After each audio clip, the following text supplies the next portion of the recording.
Bem-vindos de novo a mais um episódio de E aí, professor? Eu sou Martin Smith e esse é o Walter White. Como vai você, Martin? Eu vou bem, Walter. E você? Eu vou bem. Então, hoje nós vamos voltar à Babilônia. É verdade. E daí, a mensagem tem que crescer até um alto clamor. E então iremos para o céu. Sim. Agora, antes de começarmos, este é um resumo. É uma compilação de eventos. E o objetivo em fazer neste formato, apesar de já termos mencionado em vários e vários episódios, é produzir um programa que possa ser distribuído a outras pessoas, para que elas possam ter a compreensão mais clara do que é a Babilônia, do alto clamor, e é basicamente uma ferramenta evangelística. É isso mesmo. Para algumas pessoas vai ser como uma revisão. Exato. Mas é sempre bom rever as coisas para deixar a mente afiada, para que quando você precisar, você tenha todos esses pontos preparados e organizados. Correto. Estamos nos aproximando do tempo em que o alto clamor irá ganhar força, portanto, as pessoas precisam saber o que é ele. E este programa pode ser baixado de nosso próprio servidor para ser distribuído a todos. É isso mesmo. Vamos abrir com uma palavra de oração. Nosso Pai nos céus, mais uma vez muito obrigado por nos reunir.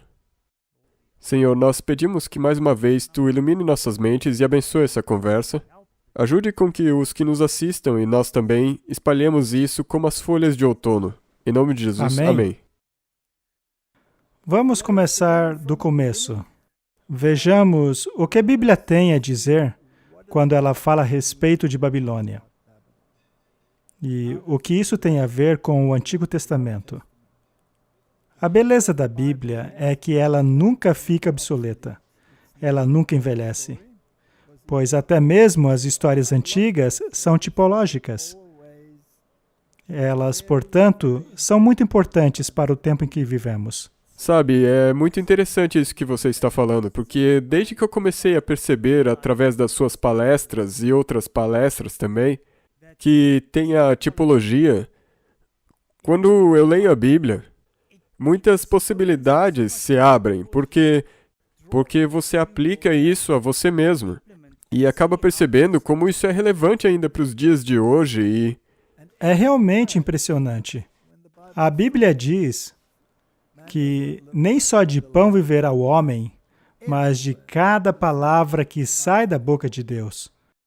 E algo que me frustra muito é quando essas Bíblias modernas, cuja tradução é baseada em um documento que foi literalmente tirado de uma lata de lixo, acabam deixando certas palavras de fora apenas porque seus tradutores acharam que era uma mera redundância. E isso é ridículo, porque destrói completamente a harmonia. Mas, de qualquer forma, teremos este problema até o final. Temos aí uma imagem de Belsazar, que estava festejando quando, de repente, surgiu uma mão escrevendo algo na parede, e Daniel foi chamado para interpretar. Isto é o que foi escrito na parede. Mene, mene, tekel, ufarsim. Esta é a interpretação. Mene significa que Deus contou seus dias do teu reinado e determinou o seu fim. Tekel, foste achado pesado na balança e achado em falta. Peres, teu reino foi dividido e entregue aos medos e persas. Martin, por que a palavra mene foi repetida? Porque ela se refere a 2 reis? Sim, havia 2 governantes. Belsazar estava encarregado dos deveres civis, podemos dizer, governos da época, enquanto que o seu pai era interessado no aspecto religioso. Ele basicamente se recluiu. Ele era o cabeça da religião. E é importante notar que o pai dele não era o Nabucodonosor. Não, não era.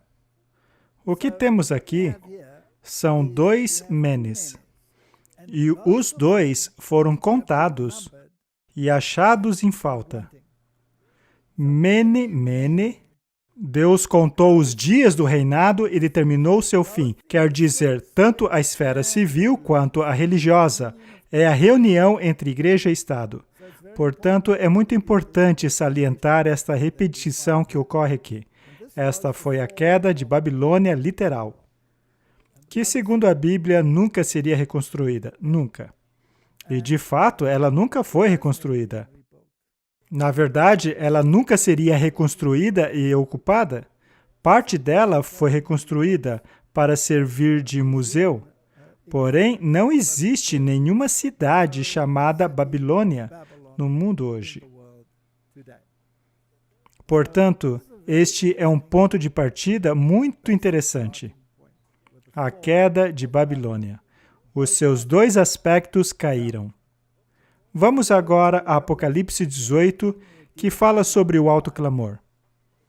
Depois disso, vi outro anjo que descia dos céus e tinha grande autoridade, e a terra foi iluminada pelo seu esplendor. Anjos significa mensageiro, e Deus sempre trabalha por meio de seus agentes, através da humanidade. Portanto, esta mensagem, com o poder do anjo por trás, é uma mensagem que deve ser entregue a todo mundo. E ele bradou com voz poderosa: caiu, caiu a grande Babilônia. Veja a repetição aqui. E tornou-se a habitação de demônios e antro de todo espírito imundo, antro de toda ave impura e detestável. Como eu disse, veja a repetição da palavra caiu. Duas coisas caíram. Mene, mene, caiu, caiu. Mais uma vez, temos dois aspectos, o religioso e o político, e eles estão conectados em uma unidade, e ambos caíram. É interessante, Martin, que quando discutimos isso na Bíblia, e quando eu estava fazendo a série sobre Hebreus, que está sendo lançada agora mesmo, ficou bastante claro que a função governamental e a função sacerdotal deviam ser estritamente separadas. E caso um rei ultrapassasse esse limite, julgando-se também o sacerdote, então o resultado disso era a lepra. Sim. A lepra é símbolo do quê? De pecado. Pecado. E por um acaso existe alguém atualmente em nosso planeta que alega não apenas ser um rei, mas também um sacerdote? O que está atribuído a ele, então? Lepra? Sim, toda essa pecaminosidade. Todo pecado. Ele é chamado o homem do pecado. Só existe uma pessoa no mundo que é tanto rei e sacerdote. E ele é tanto um chifre, ou seja, um poder político, como uma mulher, ou seja, uma igreja. Portanto, é isto que está caindo. Caiu, caiu a grande Babilônia, e tornou-se habitação de demônios, e antro de todo espírito imundo, antro de toda ave impura e detestável. Uma ave na Bíblia pode ter vários significados. O Espírito Santo é retratado como uma ave limpa, uma pomba. É um símbolo bastante interessante, já que a pomba é um animal bastante manso. Ela tornou-se o antro de toda ave impura, de toda ave detestável. Portanto, podemos concluir que existe um falso Espírito Santo nesse sistema, e por trás dele estão atividades demoníacas. E o que é triste é que todas as nações beberam do vinho da fúria da sua prostituição. Ou seja, as nações beberam as filosofias dela. E os reis da terra se prostituíram com ela. Ou seja, os sistemas políticos se uniram a ela. Isto é uma união ilícita, a igreja e o Estado. Caiu, caiu. E às custas do seu luxo excessivo, os negociantes da terra se enriqueceram. Será então que o mundo econômico também está incluído nesse sistema? Sim, com certeza, nesse sistema de igreja e Estado. Exato. Então ouviu outra voz dos céus que dizia: saiam delas, povo meu, para que não participem dos seus pecados, para que as pragas que vão cair sobre ela não os atinja. E de acordo com esse verso, o povo de Deus sabe disso. Sim, e é por isso que eles têm que sair. Precisam sair. pois os pecados dela acumularam-se até os céus e Deus se lembrou de seus crimes. Ao lerem esses versos, as pessoas precisam entender o que é o pecado, para que assim possamos identificar esse sistema do qual ele está falando. A Bíblia deixa muito claro que pecado é a transgressão da lei. Todo aquele que comete pecado transgride a lei, pois o pecado é a transgressão da lei. 1 João 3, 4. E a tradução bíblica King James diz assim, em Tiago 2, verso 9. Mas se você tiver respeito pelas pessoas, você comete pecado e é culpado pela transgressão da lei. Isso é realmente muito interessante. Aqui a Bíblia está deixando bem claro o que é o pecado. Pecado é a transgressão da lei. Que lei é essa? Sim, Os 10 mandamentos, naturalmente. Portanto, este sistema é um sistema de pecado, pois ele transgride a lei de Deus. E como sabemos, a Igreja Católica Romana não apenas transgride a lei de Deus, mas Sim. ela alterou e ela pretende que todo mundo obedeça essa lei adulterada. Eles pensam que mudaram a lei. Sim, eles acham que mudaram a lei. Mas voltando para a tradução King James de Tiago 2,9, aqui diz que se respeitarmos as pessoas, cometemos pecados. Ora, será que a Bíblia está dizendo que não devemos respeitar as pessoas? Claro que não. O que isto quer dizer é que se você prestar atenção e der ouvidos a alguém que desvia você da lei de Deus, o que é pecado, então isso também é pecado. Sim, mesmo que pareça que ele é de Deus. Exato. Então, cuidado para que ninguém te engane. Portanto, se você tiver respeito pelo homem do pecado, então você se torna um pecador caso passe a fazer a vontade dele. Babilônia é uma transgressora da lei de Deus. Apocalipse 18, verso 4 diz: E ouvi outra voz do céu que dizia: Sai dela, povo meu, para que não sejas participantes dos seus pecados. E Deus não quer que você seja participante dos pecados delas. Ora, isso não quer dizer que Deus quer que você guarde os mandamentos dele ao invés dos da Babilônia? Sim. Muito bem. Mas por quê? Porque ele quer que você se salve e não sofra as pragas dela. O verso 5 diz: Porque já os seus pecados acumularam até os céus, e Deus se lembrou das iniquidades dela. Para mim é interessante que mais uma vez nós vemos que a lei é colocada como uma proteção. A lei existe para te proteger. Correto? Falamos a respeito da lei da liberdade, não é? Um aspecto muito importante. Chegamos então ao ponto em que podemos afirmar com certeza quem é Babilônia. Apocalipse 16, versos 19, nos dá mais pistas. E a grande cidade fendeu-se em 3 partes. Portanto, Babilônia ainda se chama de cidade, a cidade das 7 colinas. Mas ela foi dividida em 3 partes, o que quer dizer que Babilônia consiste de 3 componentes. E a cidade das nações caíram, isto porque foram complacentes com ela. E Deus se lembrou da grande cidade da Babilônia, para lhe dar o cálice do vinho da indignação da sua ira. Ela, portanto, é a grande cidade que governa sobre as nações. E como vimos, ela consiste de 3 partes. Lá no verso 13, vemos que aquela que está cheios de espíritos imundos, semelhantes a rãs, e eles saíram de 3 componentes. As rãs saíram da boca do dragão, da boca da besta e também da boca do falso profeta. Todos os 3 são identificados nas Escrituras e de maneira muito clara. Os reformadores deixaram absolutamente claro que, segundo o pensamento deles, a besta não pode ser outra além do papado, o sistema católico romano. E ela tem espíritos imundos, ou seja, espírito pela qual ela atua não é o Espírito Santo, mas é o espírito falso, pois não está em harmonia com a lei de Deus. A lei e ao testemunho, se não falarem em harmonia com esta palavra, é porque não há luz neles. Muito bem, quem é o dragão? Quem é a besta? E quem é o falso profeta? Vamos dar uma olhada. Muito bem, vamos ver quem é o dragão. Apocalipse 12, versos 9. E foi precipitado o grande dragão, a antiga serpente, chamado Diabo, Satanás, que engana todo mundo. Ele foi precipitado na terra e os seus anjos foram lançados com ele. Isto, portanto, é demoníaco, correto? Isto é do diabo. E isto é um componente da Babilônia. Portanto, é necessário que haja dogmas e doutrinas e ensinos por meio dos quais o mundo é enganado, que venham diretamente da boca da serpente, da Babilônia. É mesmo. Muito bem. João 8, 44. Vós tendes por pai o diabo e quereis satisfazer os desejos do vosso pai. Ele foi homicida desde o princípio e não se firmou na verdade, porque não há verdade nele. Quando ele fala mentiras, fala do que lhe é próprio, porque é mentiroso e pai da mentira.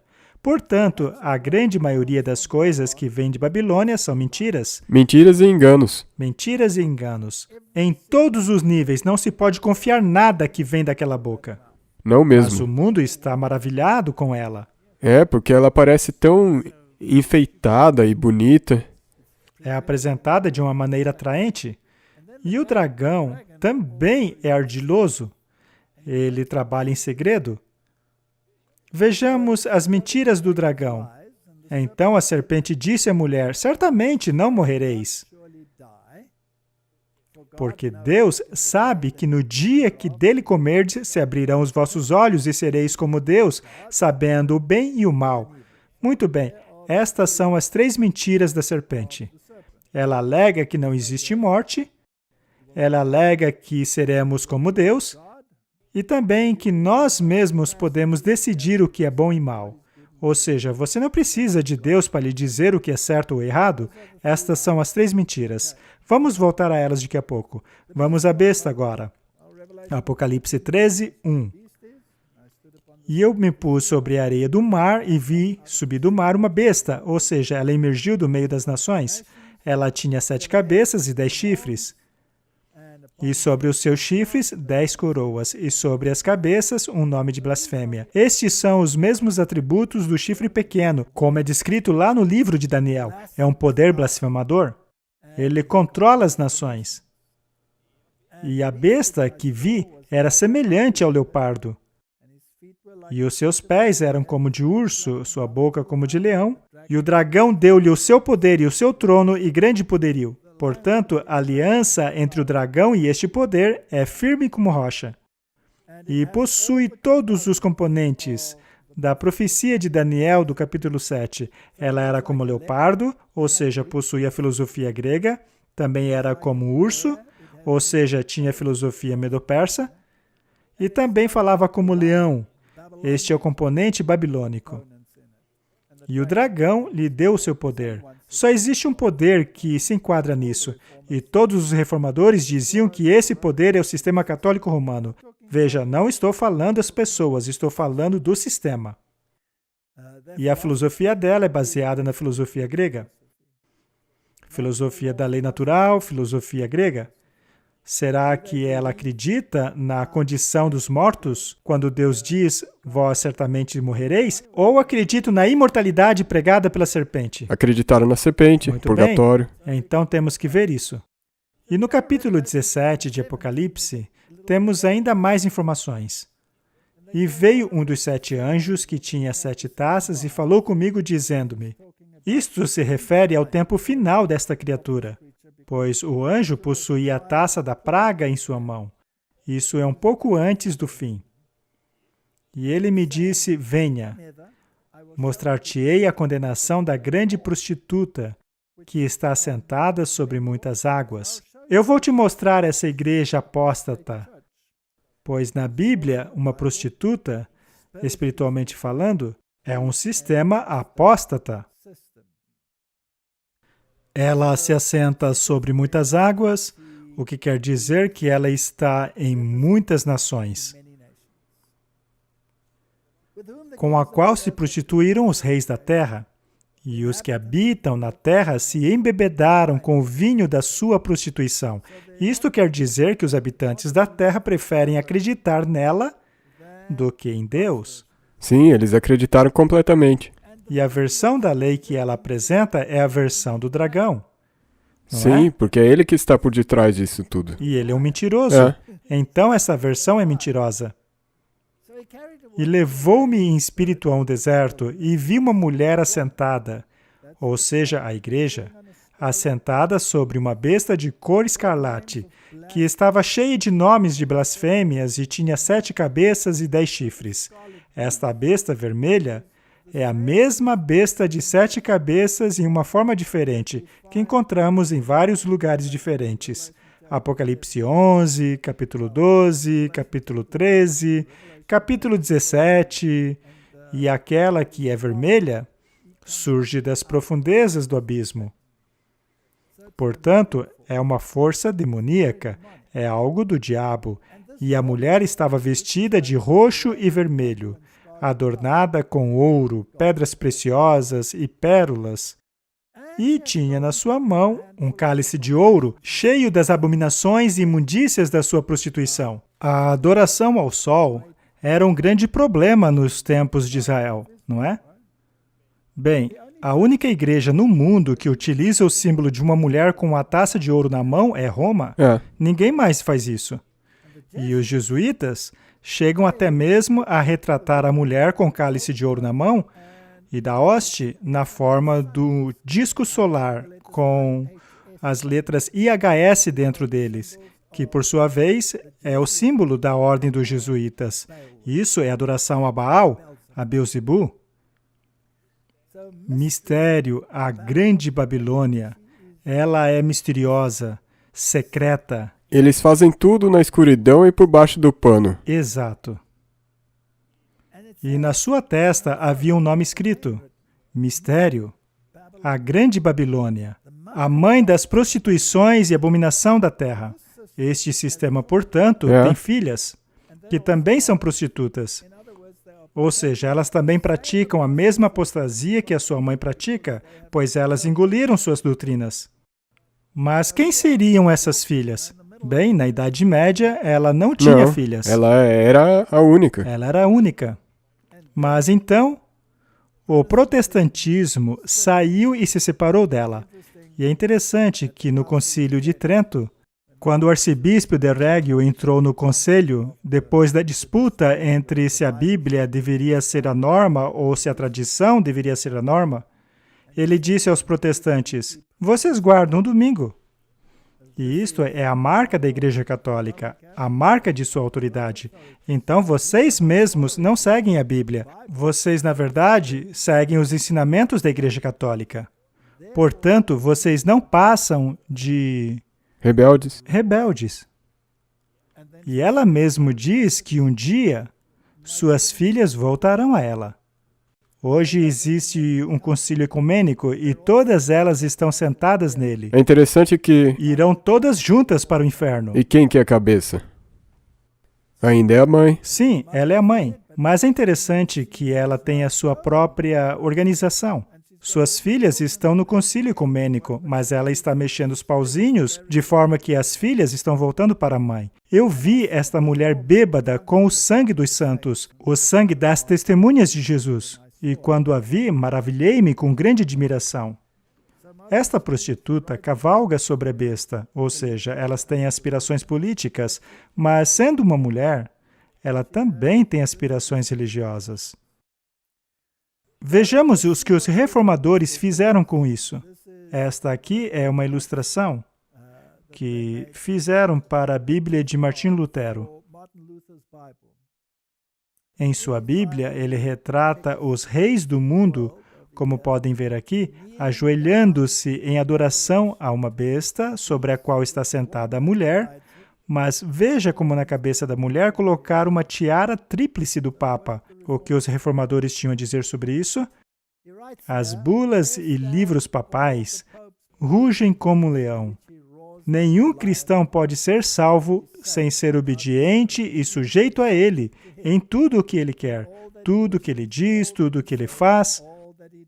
Toda essa demonstração de poder revela que ele é o verdadeiro Cristo do fim dos tempos, ou melhor, anticristo, que se opõe e se exalta acima de Cristo. Ele aqui mencionou o 2 Tessalonicenses, capítulo 2, 4. Pois ele não permite que cristãos sejam salvos, longe do seu poder, ainda que seu poder não seja nada, pois não foi estabelecido e nem ordenado por Deus. Não passa da própria obra do diabo, quando o Papa empurra suas mentiras sobre as missas, purgatório, vida monástica, modas humanas e adoração contrária a Deus, que na verdade é a essência do papado. Ele condena, mata e persegue todos os cristãos que não exaltam ou honram essa abominação acima de todas as coisas. Mas, claro, é impossível, não? Literalmente. Ele deu nome aos bois. Sim. E agora, uma história muito interessante. Essas duas gravuras são de versões diferentes da Bíblia de Lutero. E na primeira, ele tem as duas testemunhas, que representam o Antigo e o Novo Testamento. E essas duas testemunhas estão sendo confrontadas por uma besta dragão. E esta besta dragão possui a coroa tríplice em sua cabeça.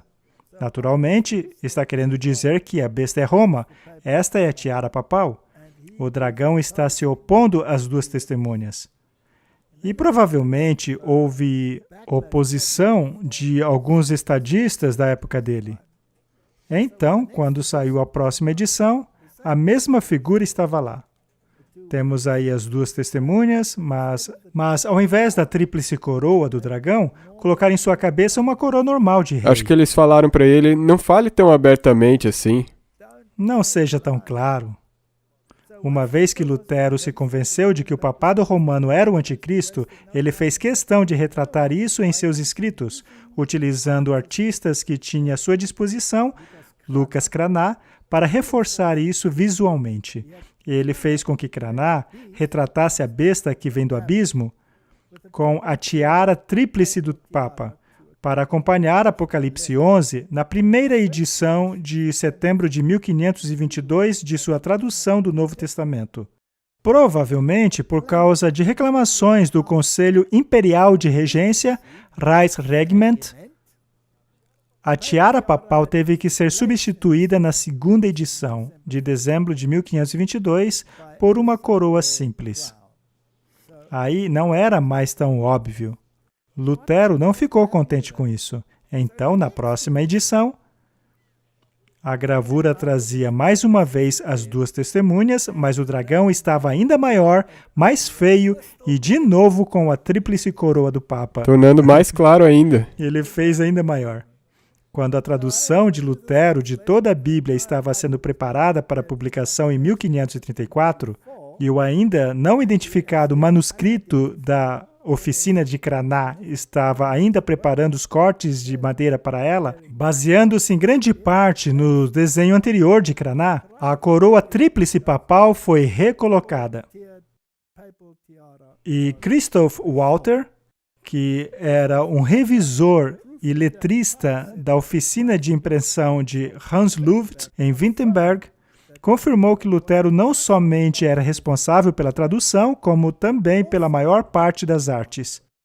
Portanto, Lutero fez questão de que colocassem de volta a coroa tríplice do Papa, e de uma maneira ainda mais evidente.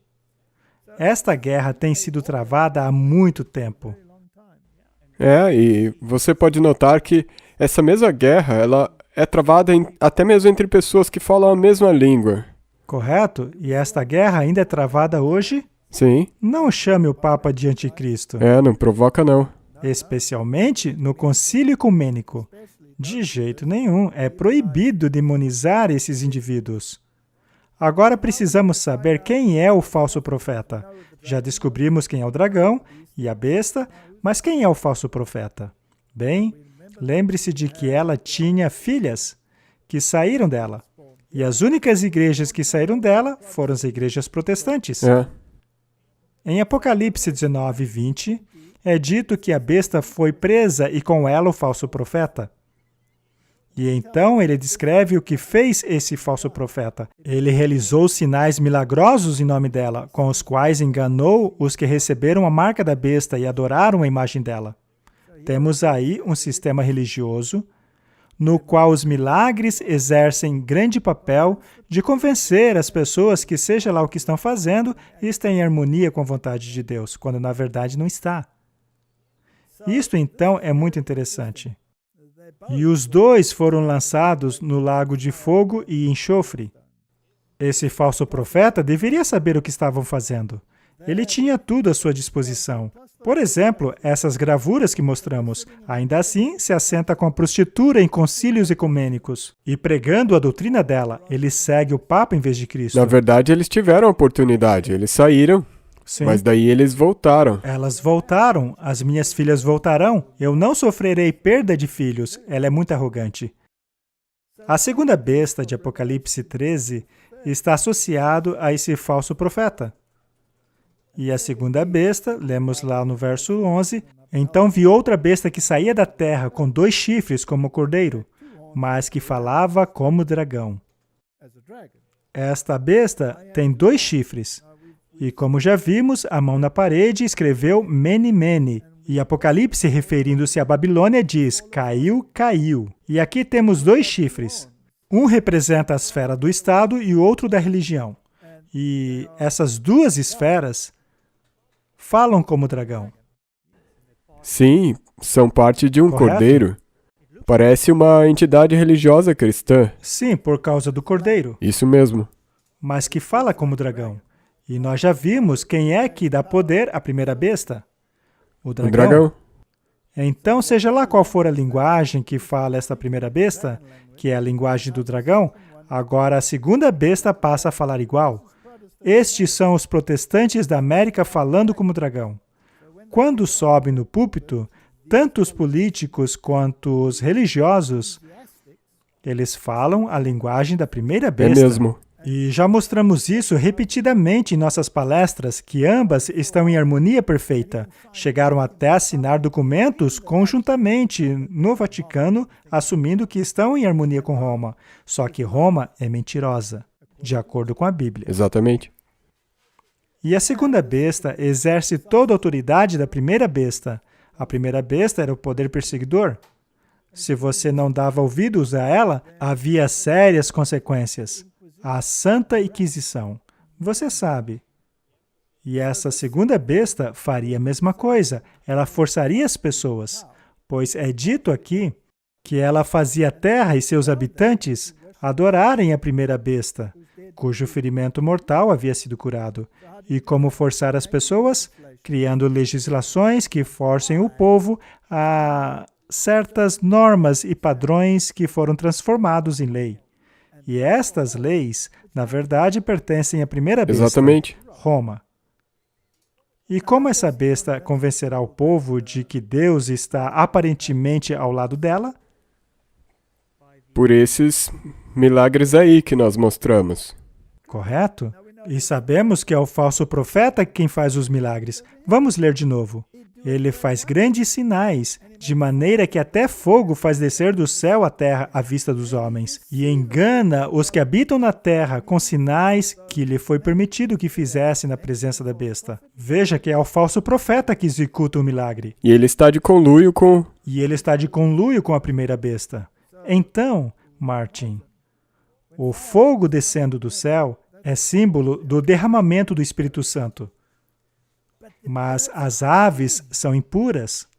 Isto é um falso Espírito Santo conduzindo as pessoas ao engano. Lembre-se, à lei e ao testemunho. Se não falarem de acordo com esta palavra, não há luz neles. Portanto, as igrejas protestantes, com o seu evangelho da prosperidade e de realizações de milagres, estão conduzindo as pessoas de volta a Roma. O Kenneth Copeland está fazendo isso, todos os outros líderes evangélicos também. O Rick Warren também. Todos eles estão levando o povo de volta a Roma. Portanto, o falso profeta é o protestantismo apostatado, e ele faz parte desse sistema. Então, os 3 componentes são o dragão, que é o espiritismo, o espiritualismo. O segundo componente é a besta, que é o catolicismo romano. E o terceiro componente é o falso profeta, Em certo sentido, temos o Pai, o Filho e o Espírito Santo. Yeah. Todo o poder é dado ao Filho, o mundo inteiro se ajoelha perante Roma. É ela que dita as regras. Todo julgamento será dado a ela. Ela decidirá o que é certo e o que é errado. E esse falso espírito é o que move a todos eles, e o que também dá a eles a oportunidade para que se unam. Correto? Mas não é a verdade que os une. Pelo contrário, é o erro. Quando falamos de falsos profetas, estamos falando sobre falsos movimentos proféticos institucionalizados. O termo falso profeta pode se aplicar a indivíduos, mas também a instituições.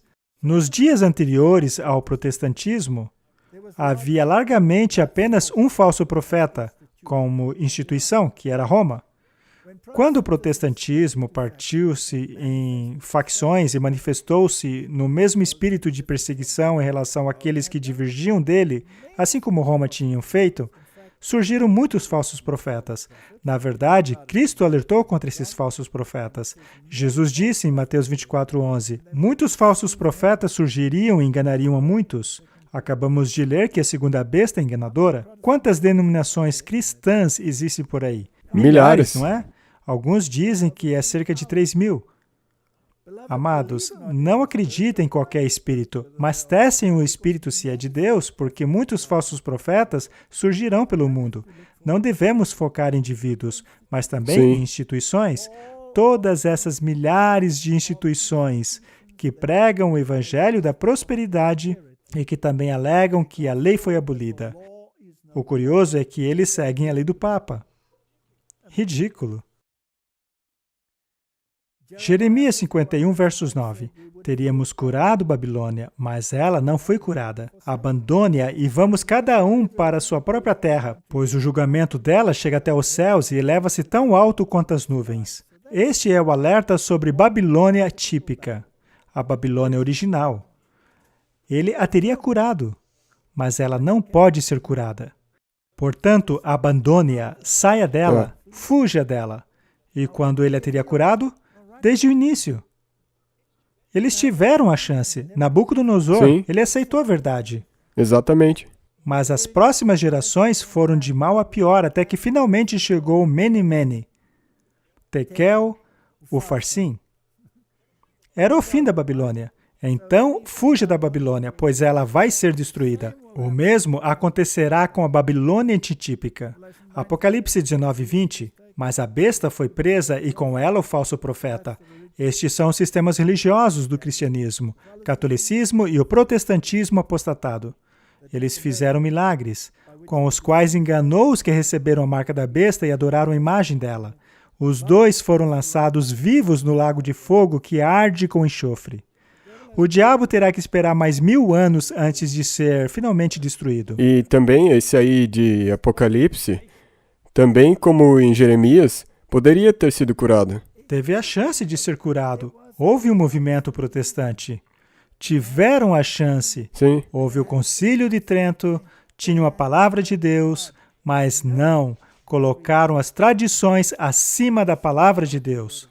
Mas ainda assim tiveram a audácia de escarafunchar manuscritos dentro de uma lata de lixo para substituir os manuscritos originais. O que resultou em centenas de versões que diferem do Textus Receptus. Mas que estão de acordo com aqueles da Babilônia. Exato, com a teoria deles. Portanto, o que estamos vendo é um conflito de autoridades. Mateus 6, versos 10 diz, venha o teu reino, seja feita a tua vontade, assim na terra como nos céus. Martin, o único lugar em que a vontade de Deus é feita é nos céus. Definitivamente não é a terra que faz a vontade dele. Portanto, algo precisa acontecer. Essa terra, junto com a sua rebelião, precisa ser destruída, para que assim a vontade de Deus seja feita aqui. Marcos 3, versos 35, porquanto qualquer que fizer a vontade de Deus, este é meu irmão, minha irmã e minha mãe. Portanto, no que se refere a qual é o caminho correto e qual é o errado, se você fizer a vontade de Deus, você faz parte de sua família. Mas se não fizer a vontade de Deus, ele não te conhece. Você é praticante de anomia contra a lei de Deus. Efésios 6, verso 6. Não servindo à vista, como para agradar homens, mas como servo de Cristo, fazendo de coração a vontade de Deus. Hebreus 10, 36. Vocês precisam ser pacientes para que, após fazerem a vontade de Deus, recebam a promessa. Pode você receber a promessa sem fazer a vontade de Deus? Não. Não. E onde está a vontade de Deus? Na lei? É em sua lei. E é bom que você siga a lei original. Veja só, temos todos esses versos aqui. Veja só, a vontade de Deus, vontade de Deus, vontade de Deus, cumprir a lei real, é o que diz Tiago 2,8, e seus 10 mandamentos. A igreja de Deus é aquela que guarda os mandamentos de Deus e que tem a fé de Jesus. Portanto, a vontade de Deus é muito importante. Isto é um lado. Já o outro lado é o oposto disso. Qual é o oposto da vontade de Deus? Está lá em 2 Reis 17, 13. E o Senhor advertiu a Israel e a Judá, pelo ministério de todos os profetas e todos os videntes, dizendo: convertei-vos de seus maus caminhos, guardai os meus mandamentos e os meus estatutos, conforme a lei que ordenei a vossos pais, e que eu vos enviei pelo ministério dos meus servos, os profetas. O que é maldade? Agir contra a lei. Ir contra a lei. A Babilônia é um sistema que procurou eliminar a lei de Deus. A idolatria reina solta nela. Afinal, Roma apagou o segundo mandamento que proibia a adoração de imagens. Roma também alterou o mandamento do sábado, que marca a nossa aceitação de Deus como Criador e Redentor. Ela desviou esse foco para si mesma ao alterar o mandamento para o domingo. Portanto, como já vimos várias vezes, Babilônia caiu e ela tornou-se uma casa de demônios. Eu acredito que isto já tenha ficado claro. Vejamos agora uma citação do Grande Conflito. Este texto aponta para um tempo em que o anúncio da queda de Babilônia é feito pelo segundo anjo, de Apocalipse 14, no versículo 8. Isso será repetido com a menção adicional das corrupções que têm entrado nas várias organizações que constituem Babilônia, uma vez que esta mensagem foi primeiramente dada no verão de 1844. Uma terrível condição das religiões do mundo é aqui descrita. Com cada rejeição da verdade, as mentes do povo tornar-se-á mais escura, seus corações mais teimosos, até tornarem-se uma resistência infiel. Desafiando os avisos que Deus tem dado, eles continuarão a pisotear preceitos após preceitos do Decálogo, até que sejam levados a perseguir aquele que os tem como sagrado. O próprio Cristo é desprezado pelo desprezo com que tratam a sua palavra e seu povo. Conforme os ensinamentos do Espiritismo são aceitos pelas igrejas, lembre-se, esse é o componente do dragão. A restrição colocada no coração carnal é removida. E a profissão de religião tornar-se-á um mero manto que serve apenas para esconder a iniquidade. A crença nas manifestações espirituais abrem a porta para espíritos sedutores e doutrinas de demônios. E assim a influência de anjos maus é sentida nas igrejas.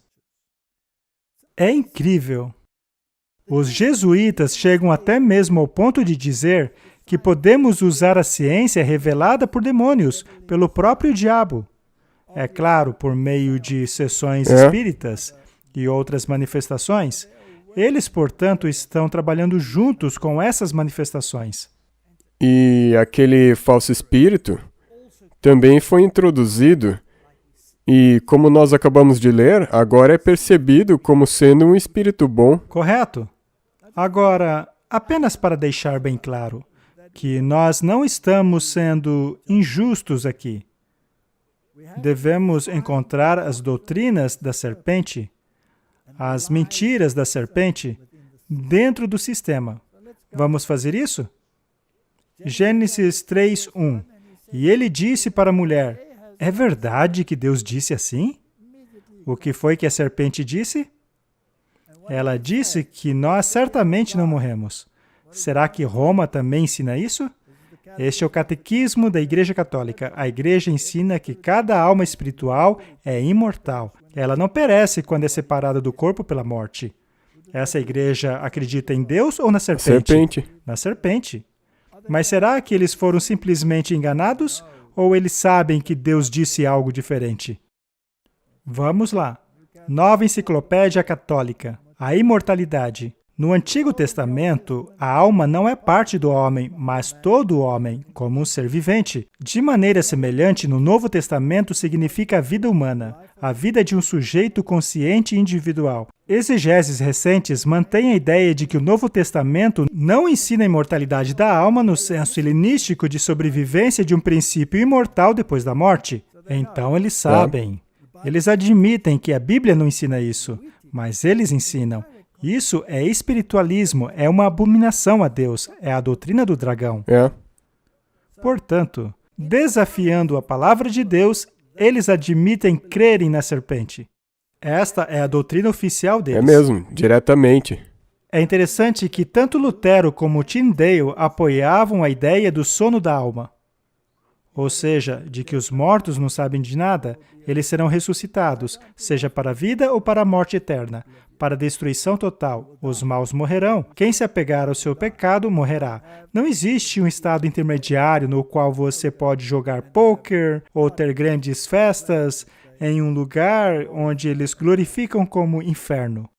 Mas e quanto à segunda mentira que diz que nós seremos como Deus? Veja mais uma vez no Catequismo Católico. Lá é dito que a palavra tornou-se carne para tornar-nos participante da natureza divina. É por isso que a palavra tornou-se homem, e o Filho de Deus tornou-se o Filho do homem, para que o homem, ao entrar em comunhão com a palavra, e portanto recebendo a filiação divina, possa tornar-se filho de Deus. Pois o Filho de Deus tornou-se homem para que nós nos tornássemos Deus. Isso é inacreditável.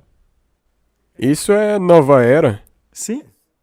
O primogênito Filho de Deus, querendo dividir conosco a sua divindade, assumiu a nossa natureza, para que ele, feito homem, pudesse tornar os homens deuses. A doutrina da serpente. Doutrina da serpente, presunção do pior tipo.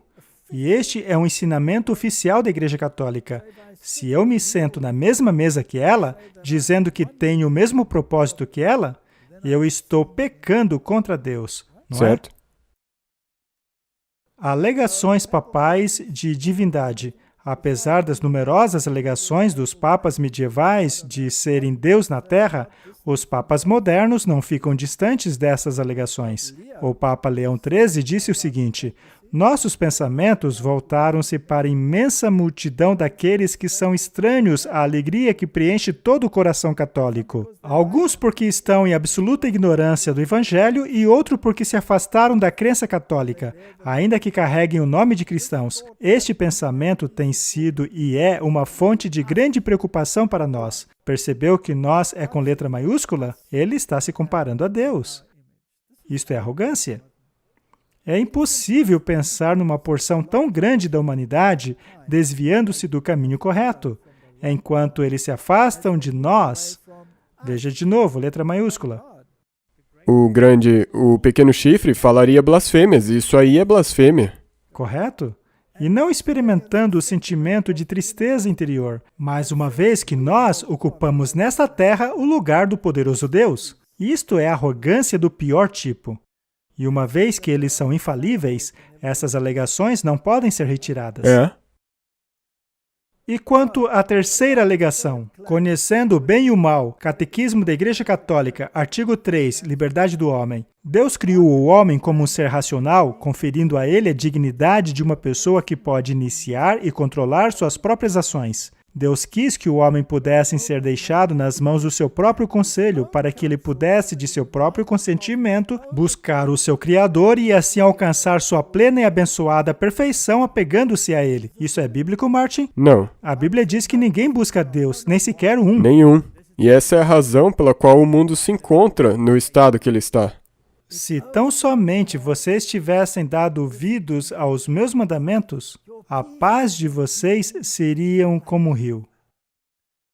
Então, quem decide o que é certo ou errado? É o homem De ou acordo Deus? com eles, o homem. De acordo com eles, é o homem.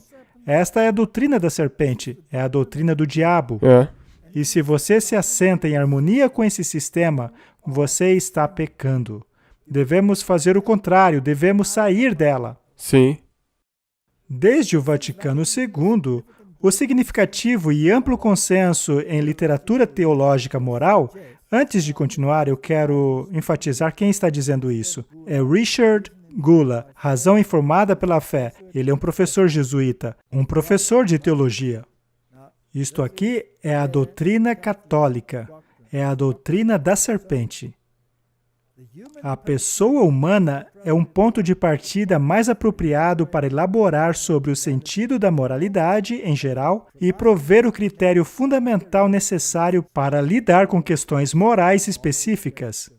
Dizer que uma pessoa adequadamente considerada seja a norma da moralidade não destrona Deus e nem eleva a pessoa humana ao nível de supremo valor. Mas é claro que destrona. Pois ele acabou de dizer que o homem é o ponto de partida. Não precisamos dar ouvidos Exatamente. a Deus. Você não destrona Deus, mas ignora ele, não é mesmo? É, porque você vai saber melhor como distinguir entre o bem e o mal. Exato. A grande vantagem em se ter uma autoridade institucionalizada do magistério, ou seja, a hierarquia da igreja, é que ela provê uma estrutura que pode reunir de uma maneira corporativa e complementar a experiência de vários insights de várias perspectivas de forma a alcançar a mais completa expressão da verdade sobre a vida moral. De onde vêm os seus valores morais? Do consenso. Aham. E dos líderes do alto escalão Exato. dessa organização. Então, se você tem um monte de pervertidos na sua liderança, então o seu padrão de moralidade, o seu nível de moralidade será bastante baixo. E se considerarmos as atrocidades que têm sido praticadas por essa instituição, e veja, a lei nos garante o direito de que até mesmo a mídia noticiem a respeito dos casos nojentos de pedofilia que acontecem nessas instituições. Ora, Deus me livre se eles forem o compasso moral que define a nossa moralidade. Em meio a tantas vozes conflitantes nos dizendo o que fazer, e tantas comunidades diversas projetando imagens daquilo que faz a vida valer a pena, somos felizes de ter o magistério para nos ensinar as questões morais. Martin, eu só posso dizer que a nossa felicidade é termos a palavra de Deus nos guiando em assuntos morais. É inacreditável. A responsabilidade principal do magistério é ajudar-nos a compreender o evangelho de nossos tempos e nutrir nossa assimilação de seu valor básico. Não é à toa que temos uma legislação tão perversa nos dias de hoje, que ao mesmo tempo que contraria a palavra de Deus, ainda alega ser justa. É, porque ela se adequa aos nossos tempos. Perfeito. A fórmula de que o que vale é uma infalível decisão de consciência é uma completa distorção da real função da consciência. A consciência precisa ser informada. Que católicos tomassem uma decisão de consciência, independentemente do magisterium, seria negar que essa pessoa esteja agindo como católico leal e de acordo com a consciência informada apropriada. Nós acabamos de fazer um programa falando sobre a liberdade. De onde vem a sua consciência, Martin? Deste livro aqui. Deste livro aqui. Vamos levantar para que as pessoas vejam. Este livro aqui.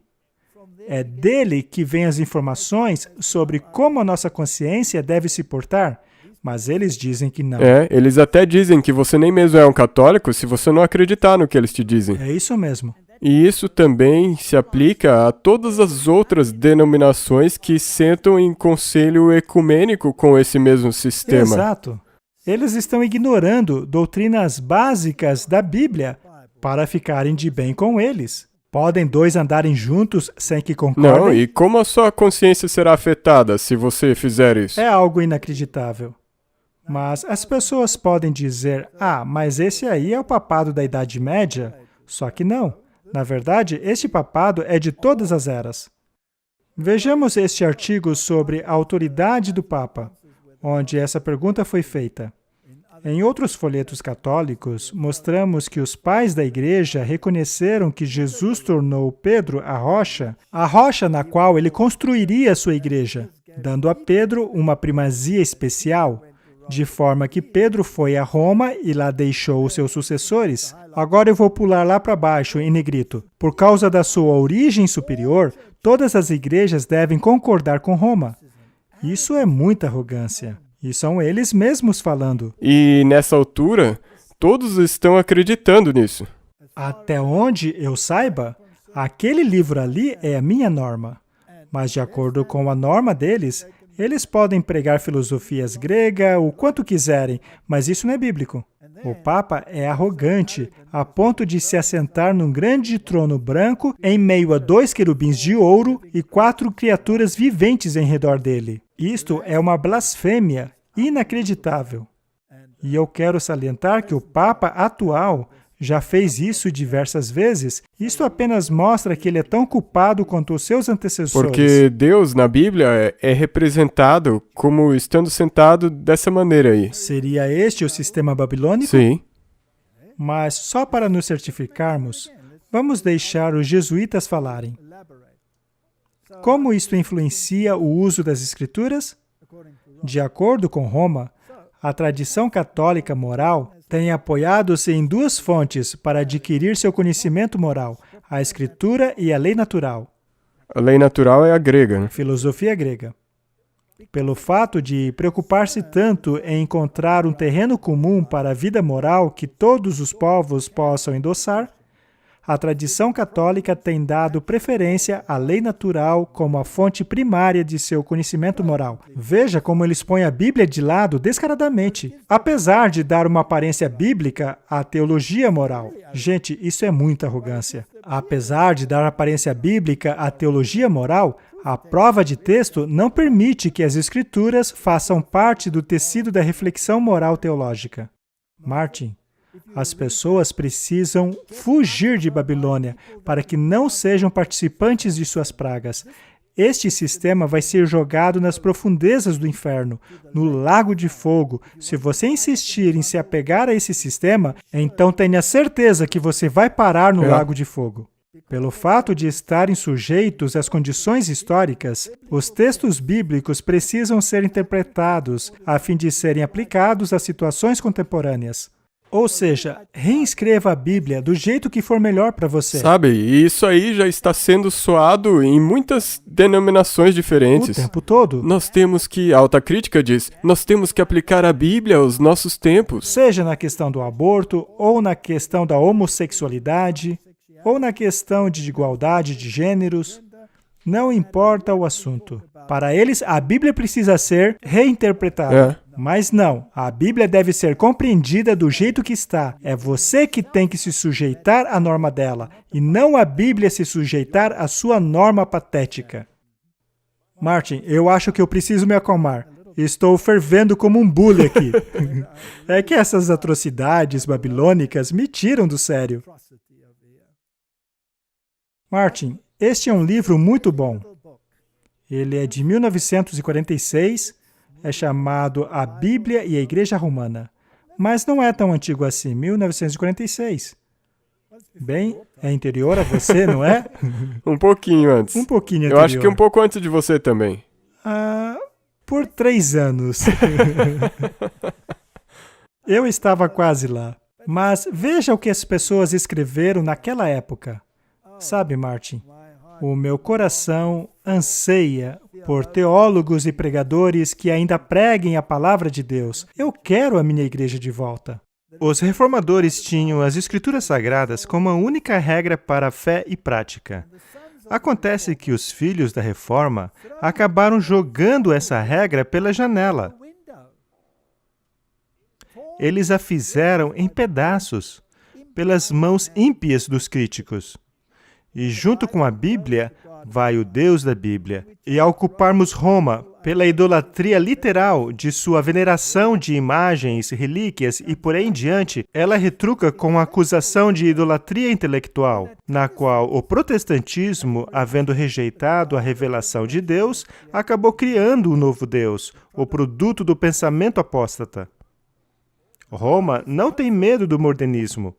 Na verdade, ele é o seu aquário cheio de peixes, uma vez que o coração humano não pode se satisfazer com as incertezas vagas e vaporosas do modernismo. Roma se dirige àqueles que estão debaixo da influência deste ramo castrado do protestantismo, oferecendo a autoridade da igreja fundada por Jesus Cristo, em lugar das confusas incertezas do indiferentismo. Eu não poderia descrever melhor. Sabe, algumas pessoas acham a linguagem muito complicada. Ora, estude. Leia de novo, então. Leia de novo, até você entender o que eles querem dizer. Sabe, eu me pergunto o que ele teria escrito se estivesse vivo nos dias de hoje. Talvez ele tivesse sido tão doutrinado a ponto de estar se assentando em concílios ecumênicos e não escrever nada. Mas o que ele escreveu ali foi perfeito. E isto é protestantismo, 1946. Mas o que eles ensinam sobre a expiação, o sublime coração do Evangelho? Isaías diz: por isso lhe darei a parte de muitos, e com poderosos repartirão eles o despojo. Porquanto derramou a sua alma na morte, e foi contado com os transgressores. Mas ele levou sobre si o pecado de muitos, e intercedeu pelos transgressores. E cumprindo-se a escritura que diz: e com os maus feitores foi contado. Temos aí a profecia do Antigo Testamento, seu cumprimento no Novo, e isto é o coração do plano da salvação, a expiação. Roma, no entanto, diz que não há expiação. Jesus não morreu por você. Você não é salvo pelo sangue do Cordeiro. É Babilônia que diz que você é salvo pelas obras. E uma dessas obras é a observância do domingo. Na carta apostólica Dies Domini, do Santo Pai João Paulo II para os bispos, clérigos e fiéis da Igreja Católica. Vou ler apenas essa parte em azul. O Papa Leão XIII, em sua encíclica Rerum Novarum, fala do descanso dominical como direito do trabalhador que o Estado deve garantir. Chegamos aqui ao X da questão. Temos aí uma lei, que é uma lei católica romana, e este Papa, Leão XIII, em sua encíclica Rerum Novarum, que lida com a ordem socioeconômica, diz que o Estado deve forçar e garantir a santidade do domingo. Viu? É aqui que nós chegamos ao X da questão, porque é aqui que a autoridade de Deus é colocada em contraste com a autoridade da serpente. É isso mesmo. Temos aí duas declarações autoritativas conflitantes. Uma diz: lembra-te do sábado para santificá-lo, porque eu sou o seu Criador e Redentor. É por isso que eu lhe ordeno o sétimo dia. Mas então vem Roma dizendo: não, é o primeiro dia da semana. Nós vamos fazer do meu jeito e o Estado precisa garantir que isso aconteça. E será quando o Estado garantir isso que ele estará agindo diante da autoridade da primeira besta, e assim forçando a marca de seu poder eclesiástico. Portanto, não é mais uma questão de dia, é uma questão de autoridade, que só acontece de estar ligada a um dia. Martin, nós precisamos compreender quem é Babilônia e por que o povo deve se separar dela. Sim, e muitas pessoas ficam confusas sobre essa marca dessa besta. Exato. Vamos um pouco mais fundo agora. Este é o Catequismo Explicado. Esta é a edição do Fórum de Bellarmine. Bellarmine era um cardinal e este era o seu Catequismo Explicado. E ele fala sobre os mandamentos de Roma. E aqui ele fala dos 6 mandamentos da igreja. Agora, esses 6 mandamentos da igreja não tem nada a ver com os 10 mandamentos. Eles são apenas a explicação de um mandamento. O mandamento do sábado. Vamos ler. Os 6 preceitos da igreja são uma amplificação do 3º mandamento do Decálogo. Precisamos lembrar que eles apagaram o 2º mandamento. Portanto, o 3º mandamento deles deveria ser o 4º. Na Bíblia, o mandamento do sábado é o quarto, mas a Igreja Católica o transformou no terceiro porque eles apagaram o segundo mandamento, para que assim pudessem praticar a idolatria e assim adorarem Pachamama, se necessário. O primeiro preceito da Igreja, veja, não é o mandamento da Bíblia, é o mandamento da Igreja Católica. O primeiro preceito da Igreja ordena o fiel a descansar de seu trabalho em certos dias, além do domingo, para dar graças a Deus por graças especiais. O segundo preceito da Igreja ordena a maneira na qual o domingo e os outros dias sagrados de obrigação devem ser observados. O terceiro e quarto preceito da Igreja nos obriga a confessar e comunicar pelo menos uma vez por ano. A Bíblia não diz que devemos morrer diariamente, mas uma vezinha por ano já dá, não se preocupe com isso. O quinto preceito nos obriga a dar apoio aos nossos pastores. E o sexto nos proíbe de casar com não-católicos, ou de solenizar o casamento em tempos proibidos. Portanto, estas são regras concernentes à autoridade deles de proclamar dias de festas. E então ele diz, estamos debaixo de uma obrigação rigorosa de guardar os mandamentos da Igreja, não os mandamentos da Bíblia. Pois desobedecer à Igreja é desobedecer Cristo? Bem, só se for outro Cristo. Porque o Cristo da Bíblia diz que não veio abolir a lei, mas cumpri-la. Ele disse que nada seria removido da lei, não é? Cristo conferiu à Igreja os mesmos poderes que Ele mesmo recebeu de seu Pai. Ele disse aos seus apóstolos, assim como o Pai me enviou, eu também envio vocês. Quando a Igreja nos ordena algo, é como Cristo estivesse ordenando, já que Ele disse, tudo o que vocês ligarem na terra será ligado também no céu. Desobedecer à Igreja é desobedecer a Cristo. Bem, mas essa Igreja aí se esqueceu que Jesus disse que a lei jamais seria mudada. Cristo disse, em vão eles me adoram, pois ensinam com doutrinas e preceitos de homens. Assim como ele disse aos apóstolos, aquele que desprezar vocês, me desprezam. Nosso Senhor fala da Igreja como um reino. Ele também a compara a um aprisco, para assim nos ensinar que as crianças da Igreja devem obedecer os seus superiores eclesiásticos. Isto é arrogância do pior tipo. E isso permeia basicamente a todas as denominações. É por isso que tiveram que mudar aquele verso na Bíblia também, não é? Cada sociedade é autorizada a fazer leis que os membros devem observar. E a Igreja faz assim, e através de sua boca, Deus faz a sua vontade conhecida para nós. Aquele, portanto, que violar um dos mandamentos da Igreja, comete um grave pecado. A Bíblia, por outro lado, diz que quem violar um mandamento da lei é culpado de toda ela. Temos duas leis aqui, Martin. Duas leis diferentes. E o catequismo continua. Os governantes da Igreja têm poder para dispensar os fiéis da observância de qualquer um dos mandamentos da Igreja por certas razões. Isso é incrível. Essa Igreja pode validar ou anular a sua lei como bem quiser. Por outro lado, a lei de Deus é imutável. Nada da lei de Deus pode ser mudada. Se eles quiserem com que você quebre a lei de Deus, basta fazer uma lei deles te obrigando a isso. Se alguém quiser ir para uma balada da pesada, basta pegar uma indulgência com a Igreja. É só você comprar uma. Pois é. É igual aquele sujeito que foi até o Técio pedindo uma indulgência porque queria cometer um crime e ele deu a indulgência. Mas aí, quando Técio estava indo embora pela floresta com todo aquele dinheiro que havia coletado das indulgências, aquele sujeito a quem ele havia dado a indulgência o roubou e pegou todo o dinheiro. E aí, quando prenderam o sujeito e o levaram a julgamento, ele apresentou a indulgência provando que ele tinha permissão para cometer um crime. Tudo bem, eu tenho uma carta aqui que me permite ser liberado da cadeia a qualquer hora. Pois é, olha só. E aí o juiz lançou o cara para fora do julgamento. É uma coisa ridícula, inacreditável, e é o catequismo da Igreja Católica. Vamos reiterar.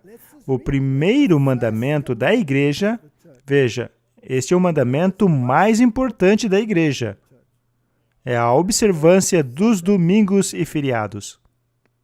As pessoas não entendem que este é o X da questão. Elas acham que é só um dia, não tem importância. E, de novo, isso remonta à autoridade. É por isso que eles colocam isso aí. Correto? No primeiro mandamento da Igreja, A observância solene dos feriados é ordenado sobre nós. Existem 7 festivais de Nosso Senhor, 5 de Nossa Senhora e 3 dos santos. Agora é feita a pergunta: por um acaso a Igreja Católica tem o poder para fazer qualquer alteração nos mandamentos de Deus? Agora vem a resposta. Ao invés do 7º dia e outros festivais apontados na antiga lei, a Igreja prescreveu os domingos e outros dias sagrados para serem separados para a adoração de Deus. E a estes dias nós somos obrigados a guardar em consequência dos mandamentos de Deus ao invés do antigo sábado. A Igreja admite que mudou o dia. Isso é um crime contra Deus. Um crime que é perpetuado até hoje. E que consta até mesmo na Laudato Si.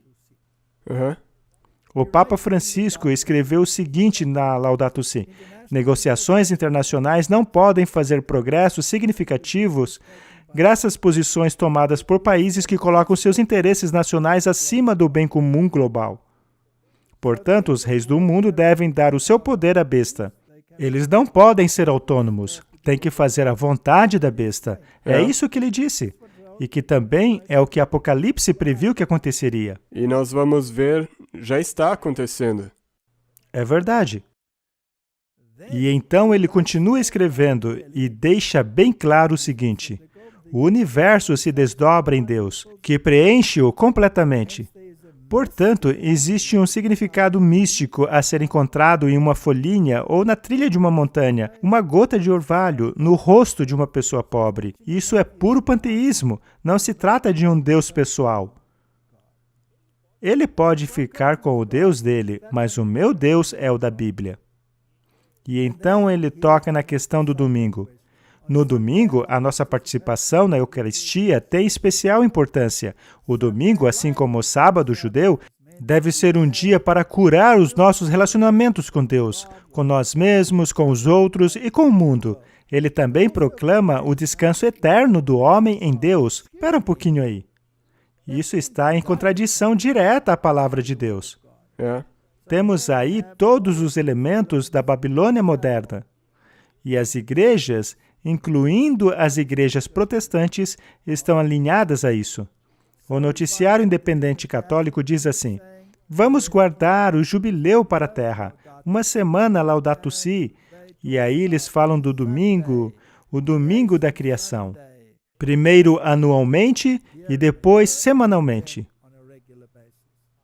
A Federação Mundial dos Luteranos diz a mesma coisa.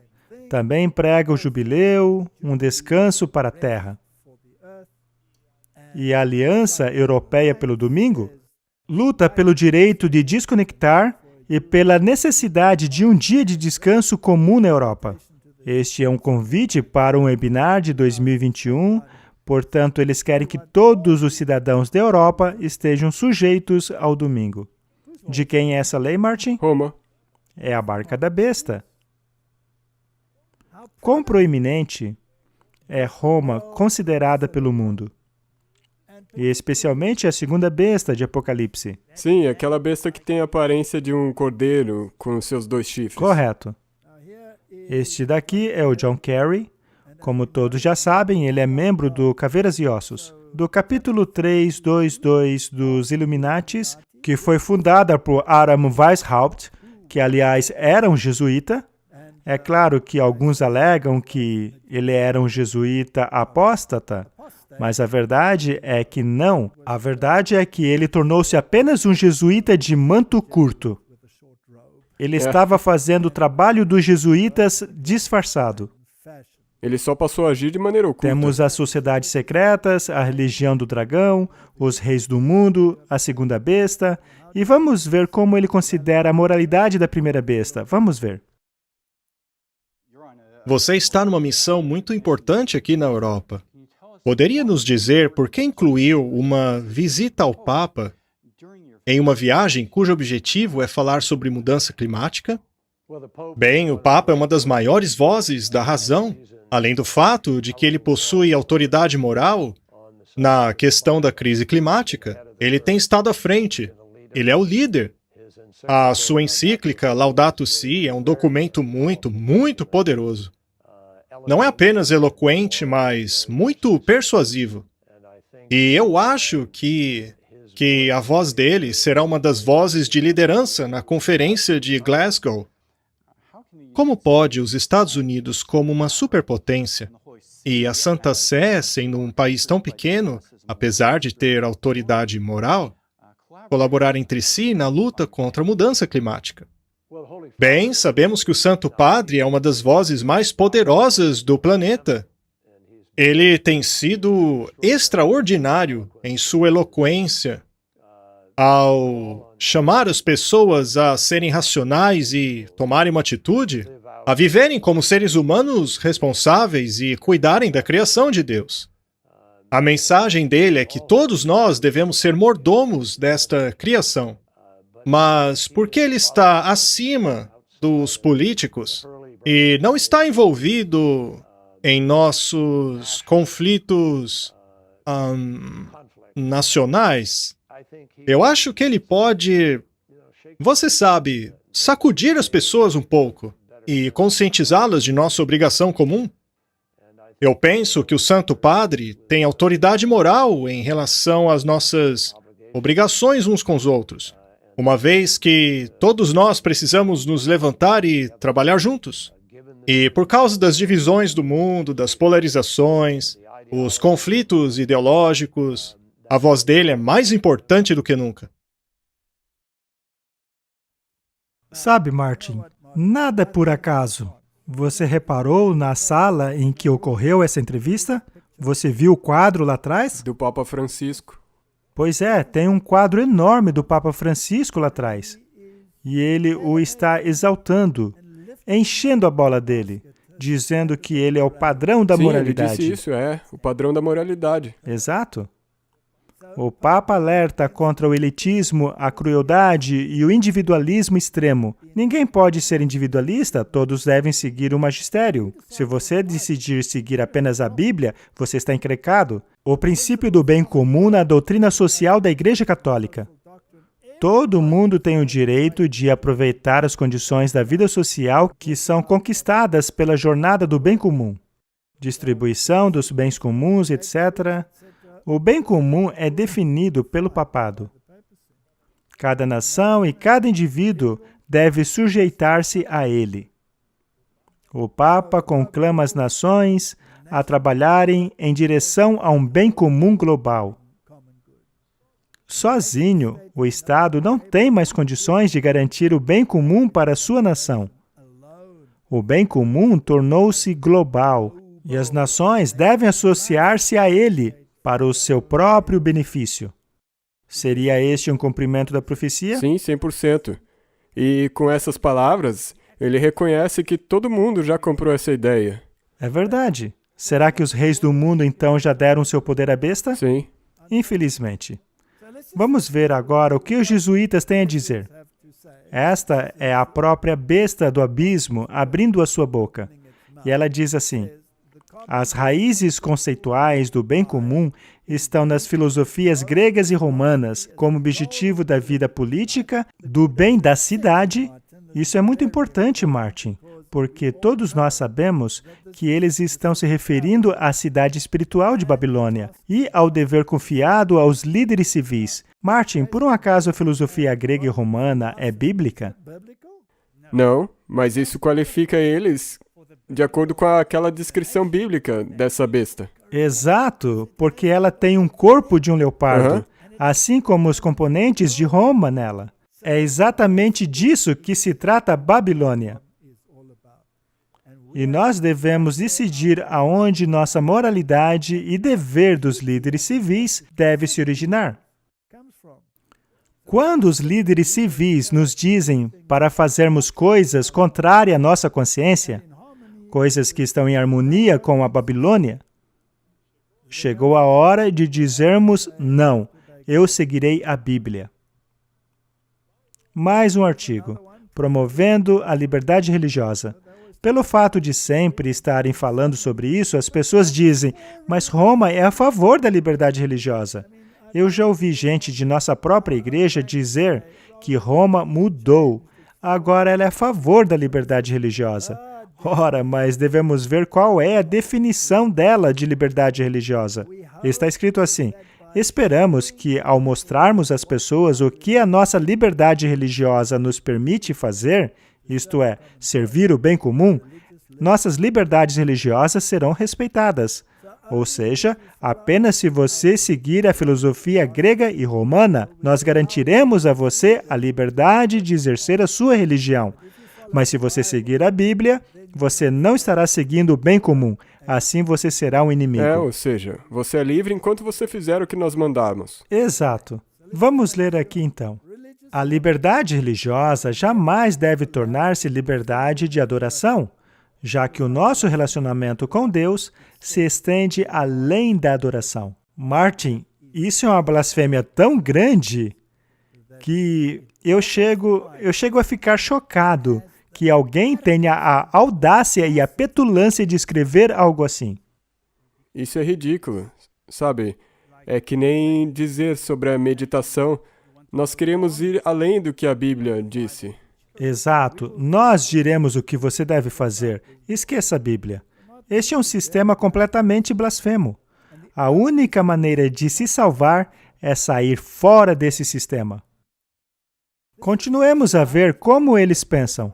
Vamos perguntar a um outro jesuíta, Paul Nitter. Vejamos como é que ele vê a religião.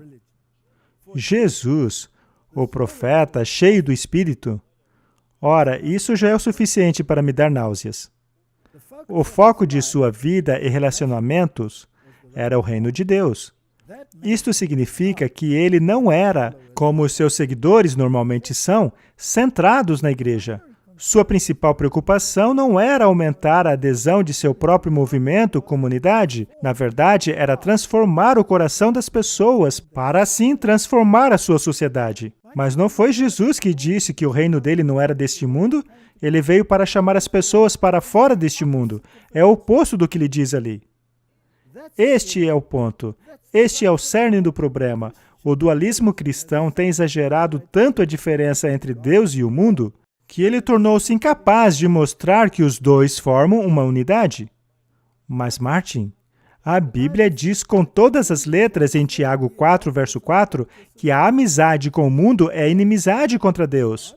Qualquer um que quiser ser amigo do mundo se torna inimigo de Deus. E este jesuíta aí vem me dizer que Deus e o mundo são um? Isso aí é uma distorção do amar o próximo. Porque, de acordo com a Bíblia, amar o próximo é também tentar salvar ele. Este é o pensamento jesuíta. E eu gostaria de lembrar a todos que o Papa atual é um jesuíta. O pensamento dos jesuítas saiu das profundezas do inferno. Ele nega a palavra de Deus. É a exaltação da palavra da serpente. É puramente satânico. A Bíblia diz que Babilônia caiu. Poder à besta. Apocalipse 13, verso 4. E adoraram o dragão que deu à besta o seu poder, e adoraram a besta, dizendo, quem é semelhante a ela? Quem poderá trabalhar contra ela? Esta aqui é a primeira besta. Quando você a obedece, você está, na verdade, obedecendo o dragão. Não está adorando a Cristo. Agora, a segunda besta. Ela exerce todo o poder da primeira besta na sua presença e faz com que a terra e seus habitantes adorem a primeira besta cuja ferida mortal fora curada. Estaria esta união entre igreja e Estado ditando a moralidade papal para o mundo? Sim, todos os reis, todos os comerciantes. Todo mundo. Este é o cumprimento da profecia. Este é o Jornal América, é uma revista jesuíta. O Papa Francisco e mais 40 líderes religiosos conclamam ação urgente no combate à mudança climática. As gerações futuras jamais nos perdoarão. Eles têm um plano escondido por trás da mudança climática. Não resta dúvida sobre isso. Se a encíclica deles sobre o meio ambiente te diz, um dos principais temas é, nós temos que santificar o domingo. Então, obviamente, isso tem que ser incorporado no plano deles. Exato. Eles estão trabalhando juntos nisso. Mais um artigo da Earthbeat, 102 líderes religiosos pedem por uma energia 100% limpa como parte no plano de empregos do Biden. Nós não temos que ler todo o artigo, mas é interessante que mais de 3.000 líderes religiosos e pastores, professores e líderes evangélicos possuem todos o mesmo plano. Sim, os falsos profetas se uniram com... Os falsos profetas são parte de Babilônia. A mensagem deles é de união, de unidade. E serão destruídos dentro dela. E o que você deve fazer se não quiser ser destruído também? Sair. Saia de Babilônia. Papa Francisco se une a presidentes de grandes empresas a fim de formar um novo conselho que focará em criar uma economia mais igualitária. Será que a economia também está associada ao sistema? Sim. Será que o poderio econômico será utilizado para forçar a sua vontade? Sim. Exato. Você não vai poder trabalhar, não vai poder comprar, não vai poder vender. Então está tudo unido no mesmo pacote. O Biden foi se encontrar com o Papa logo antes da COP26. Temos também o Papa encorajando a ativista climática adolescente Greta Thunberg a continuar em sua luta. Temos aí uma jovem que está incentivando crianças a não irem mais para a escola, a boicotarem, a se revoltarem. Será que isso está em harmonia ao método de Deus de fazer as coisas? Não. Sempre que eu olho para o cenário atual, eu vejo esse Papa e os outros líderes, e as igrejas também, marchando de acordo com a música do Papa. Só que a música dele não está afinada com a música da Bíblia. É. E até Deus advertiu na Bíblia, eu vou colocar crianças para governar vocês. Isso, exatamente. E nós sabemos também que o dragão possui componentes secretos. Ele trabalha em segredo. Com mistérios. Só que Deus não faz nada em segredo. Por que será que a Greta Thunberg sempre aparece nas fotos cobrindo um dos olhos? É porque essa é uma mensagem oculta. O Papa trabalha com sociedades secretas. E isso é inegável, pois o próprio John Kerry, que é um dos seus maiores aliados, é membro da Caveiras e Ossos. Então, o que mais você esperaria? Eles trabalham com sociedades secretas, com a maçonaria. Eles são os mestres da maçonaria. Os jesuítas, cujo símbolo é IHS, são adoradores de Baal. Será que esta foto aí é pura coincidência ou também uma mensagem? Você já sabe, não é? Precisamos também reconhecer o dragão em termos das sociedades secretas e de como ela trabalha para envolver nisso todos os políticos. Não tem como separar uma coisa da outra. Para eles é muito importante deixar as coisas de maneira aberta, sim, para que as pessoas possam perceber. Correto. E ao irmos para o espírito de profecia, encontramos essa grande citação. Todos precisam estudar cuidadosamente o mistério da iniquidade, que abrange tão largamente o fechamento da história da Terra. A apresentação de Deus do trabalho detestável dos habitantes dos poderes que governam o mundo, que se unem a sociedades secretas e confederações que não honram a lei de Deus. Nós sabemos que as sociedades secretas estão trabalhando por trás das cenas para concretizar os eventos previstos pela Bíblia. Não existe um político, ou melhor, não vamos ser tão drásticos, quase não existem políticos que não estejam de alguma maneira ligados a isso, especialmente os de alto escalão. A maioria faz parte dessa aliança. Gênesis 6:5. E Deus viu que a maldade do homem era grande na terra, e cada imaginação de seus pensamentos eram continuamente para o mal. Esta é a nossa realidade. Isso foi na época de Noé, e a Bíblia diz que, assim como foi nos dias de Noé, também vai ser. Exato. Nós não temos tempo para falar aqui apenas de sociedades secretas, mas se você consultar o encyclopedia.com, você constatará que a Organização das Nações Unidas é baseada no ocultismo. Ela não é baseada nas Escrituras. Uma organização fundada em 1932 para aplicar os ensinamentos da teosofista Alice Bailey no contexto social, especialmente a fim de melhorar as relações humanas no mundo. Ela fundou a escola arcana a fim de propagar os ensinamentos teosóficos que vieram a partir de suas incorporações no mestre tibetano. Isto é espiritismo da pior espécie. É algo estritamente proibido por Deus. Essa organização apoia o trabalho das Nações Unidas e é reconhecida oficialmente como uma acreditada organização não governamental. Estão trabalhando diretamente com o demônio. É.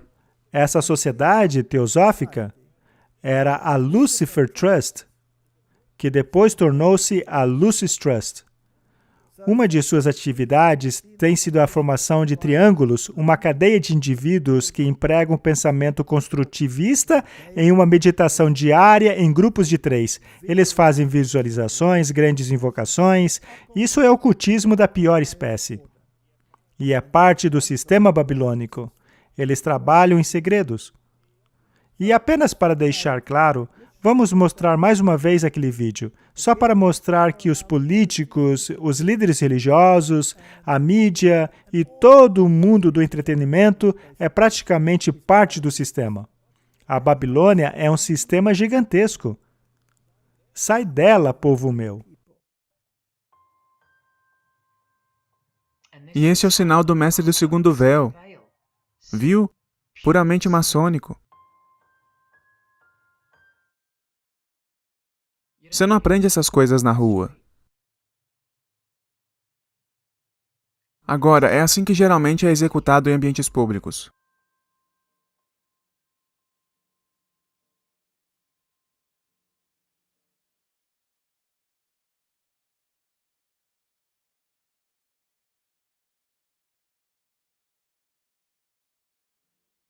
Então, quando você vir isto, ou isto, você agora já sabe de onde isso vem e a quem eles pertencem.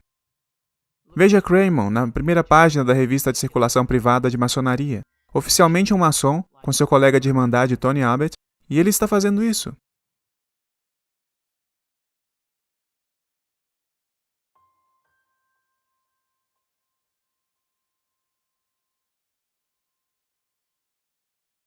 Repare o anel maçônico.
Que liga a política ao entretenimento.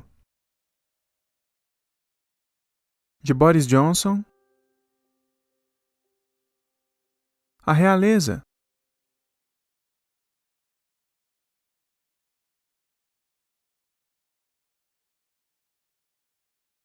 Como a Síria, Irã e Iraque,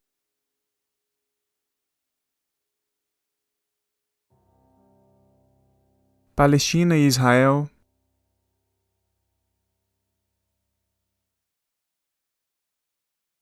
até mesmo a Coreia do Norte.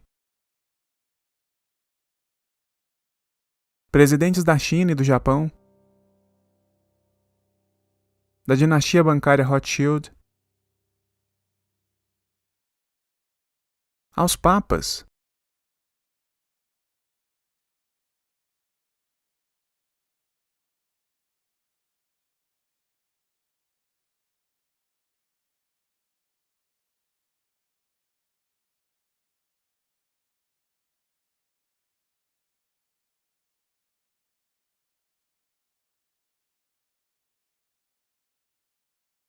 Você está começando a ver?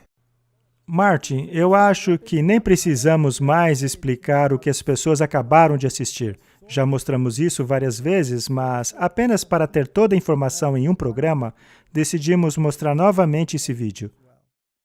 1 Timóteo, capítulo 4, verso 16, tem cuidado de ti mesmo e da doutrina.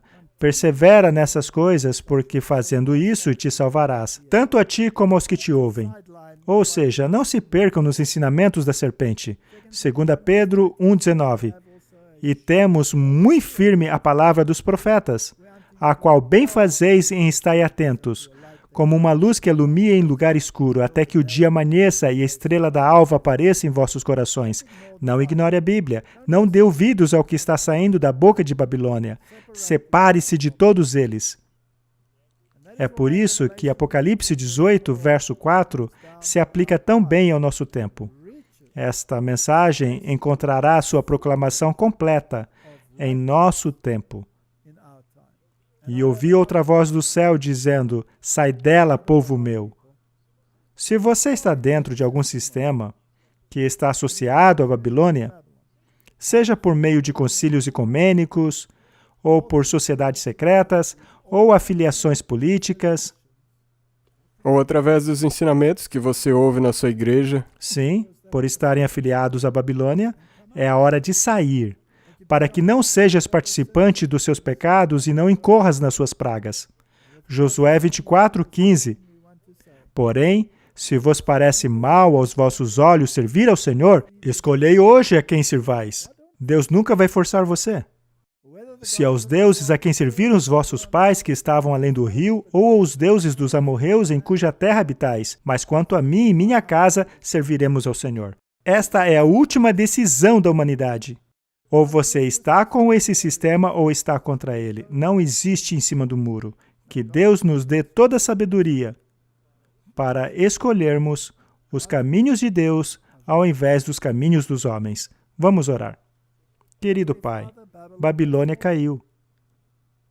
Eu espero que essa apresentação tenha deixado claro que Babilônia já caiu há muito tempo, mas principalmente nos tempos de hoje. A Babilônia está se fortalecendo nesta terrível trio-união, e em breve ela declarará os seus ditames, os seus dogmas, seu vinho a toda a humanidade. Ajuda-nos a mantermos distância desse sistema, para não participarmos de suas pragas e não perecermos nos pecados dela. Em nome de Jesus. Amém. Obrigado por assistir esse vídeo. Para se inscrever, clique aqui. Clique no sininho abaixo para receber notificações. Para assistir o próximo vídeo, clique aqui. Muito obrigado.